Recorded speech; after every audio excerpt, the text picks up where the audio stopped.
గుంటూరు జిల్లా తాడేపల్లి మండలం ఉండవల్లిలో ఉన్న ఈ గుహలు విజయవాడ పక్కన ఆంధ్రప్రదేశ్లోని ప్రసిద్ధ చారిత్రక ప్రదేశాల్లో ఒకటిగా గుర్తించబడతాయి. ఇవి క్రీస్తు శకం 420-620 మధ్య నిర్మితమైనవి.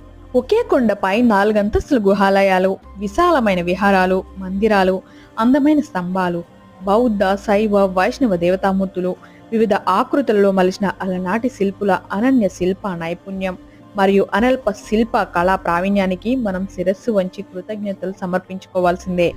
పూర్వం ఇక్కడి నుంచి 9 కిలోమీటర్ల దూరంలో ఒక స్వరంగ మార్గం ఉంది. ఇది మంగళగిరి నరసింహస్వామి కొండపైనికి పయనిస్తుంది. అనేక యుగాలలో సాధువులు, మునులు కృష్ణానదిలో స్నానానికి మరియు మంగళగిరి లక్ష్మీ నరసింహస్వామి దర్శనానికి ఈ మార్గం ఉపయోగించుకున్నారు. ప్రస్తుతం ఈ స్వరంగ మార్గం అయితే లేదు, మూసివేయబడింది అని చెప్పి అంటున్నారు. సో మనం ఇప్పుడు మొదటి అంతస్తు చూసినట్లయితే గదులు, విహారాల